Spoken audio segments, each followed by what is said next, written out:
Welcome to the first episode of Political Parrot. I'm Jacob Blesse. This is Billy Loper. All right, so I guess for the first episode of a political talk show is the elephant in the room when it comes to politics, and that's Donald Trump. Yeah, he definitely kind of surprised everyone, because I know he talked about running back in about the same time, I believe, Obama's first election. And everybody took him seriously. Well, the funny thing I remember him saying is the quote from the 2012 election season is he didn't want to run in 2012 because he didn't want to run until he knew he could win. And I thought he'd only have a chance at winning when hell froze over, but it's starting to look like... It's starting to look pretty scary, yeah. So, I think we need to... I wanted to kind of talk about why is Trump doing so well? Because I know when he first announced, it seems like pretty much everyone just assumed that like this is going to be a funny joke for a couple of weeks, but once we get close to election season... The joke isn't over yet. And, you know, he just won New Hampshire by a landslide, so what does that mean? I mean, really, what does Trump mean for the future of U.S. politics? Because you look at it and it's like, I mean, every president that gets elected, there's a group of people who say he shares qualities with a certain German ex-Führer, and then you really look like Trump is the closest thing to a fascist that America's seen running in a political campaign in a very, very long time. That's really scary.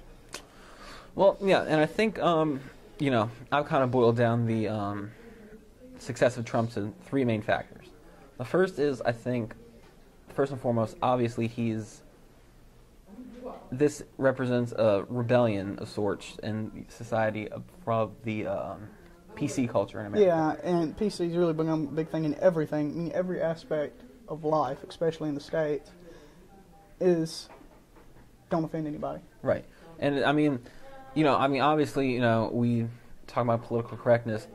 Racism is abhorrent, and bigotry, xenophobia, that's awful. But when you have, comedians getting, yelled off stage for telling jokes, or, speakers at universities are being banned because of what they're teaching, what they're saying. Exactly. It's beyond a point of not offending anyone. It's starting to get to the point of, silencing opposition. And exactly. It kind of goes against the First Amendment free speech principles that America's kind of founded on. So obviously, even with his announcement speech, his first statement was, we're gonna build a wall and make Mexico pay for it to keep out all of the Mexicans, it's an absurd statement, first of all, and furthermore, it's ridiculous. Impossible. Yeah, he really doesn't give any specifics on these plans. I mean, how are we going to get Mexico to pay for that, man? But I mean, really, when you look at it, it's very, very apparent that, like, in the past, whenever you hear the word gun nut, you think about people who say the exact same things that Trump is saying as a political, like, candidate. Right. So, and then, at first it started as, I think, like a social movement, really. But now we're starting to see it's starting to spread into policy decisions. In New York, you have, there's a bill now against man-spreading, which is just sitting with your legs open on the subway. Yeah, that's ridiculous. You have the whole gender pronouns argument. There's Z and yeah. In Mizzou, you have, the safe spaces. Yeah, that was a big deal. It really is ridiculous that we're seeing all this. The PC is not, it's becoming a problem, but Trump's apparent opposition towards it is still off-putting.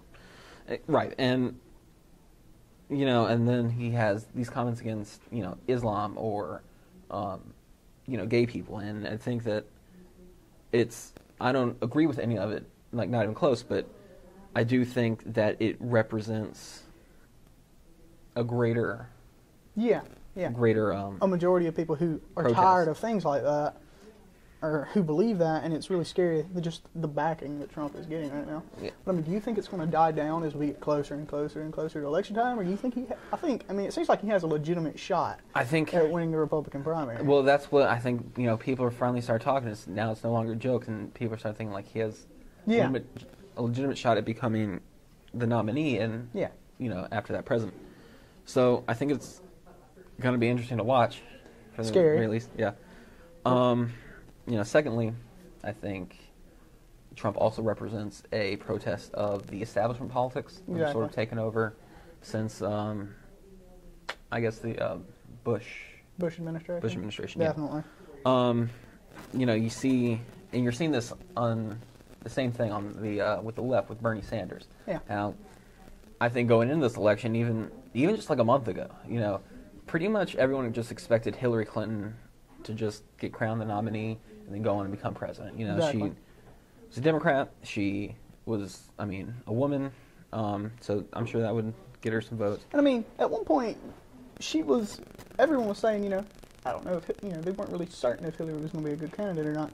But now, after all of this, what is it, Emailgate and all that, it's really, I think her chances are dying down a little bit. Well, no one wants her. Republicans obviously don't want her, but the Democrats don't even want the left, she's not. She's the same way that I don't think Donald Trump's a very conservative candidate. Hillary Clinton is a very liberal candidate, especially on something like foreign policy. She's very hawkish. But furthermore, with the Republicans, we've seen the Republicans have controlled the House for I guess about 2 years now, and their whole, mantra is that, small, limited government. But now they actually have the power to enforce that. We don't see them take any steps toward it. With the control of the House, they really haven't done anything to move toward a smaller government, and I think that's what people are fed up with. Exactly. Case in point, the omnibus spending bill. We're bleeding money. We have a $19 trillion debt, and no one wants to balance the budget. Nobody wants to fix it. I really was hoping for Rand Paul. He looked like a good candidate, but now we're left with a slimy snail and a angry guy with a toupee. So, yeah. And then finally, I think the third, and probably this is the most important factor, is that just the field is so spread out. Yeah. Donald Trump has been pretty much dominating the Republican polls, but he's not really garnering a majority of Republican support. He's only getting about 30 to 40%, which means that 60 to 70% are voting for someone else. Yeah. And the problem is that the majority of people are spread out among 10 other candidates. Yeah. And really, maybe as we get further into primaries and more candidates drop out and more become just less of a factor, we'll start seeing Trump die down.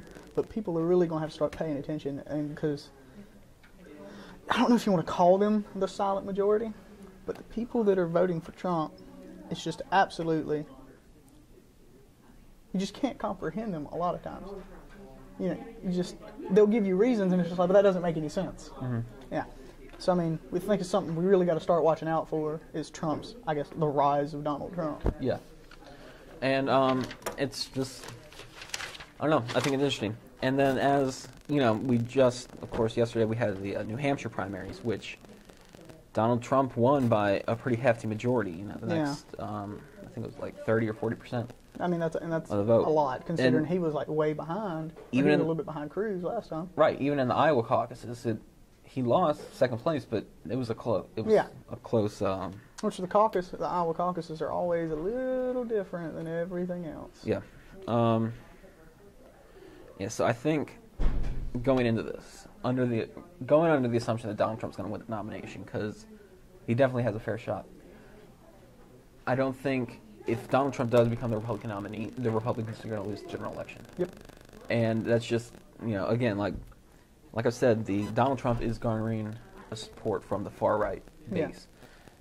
But he really has no support anywhere else. No, there's no in-between point. It's the far right, doomsday preppers and all that. They're yes, that, no immigrants, independent America, really just very fascist tactics. And then as you get further over towards the mid-right, or just a little bit further away from the far right, he has no support. People are just he's scary.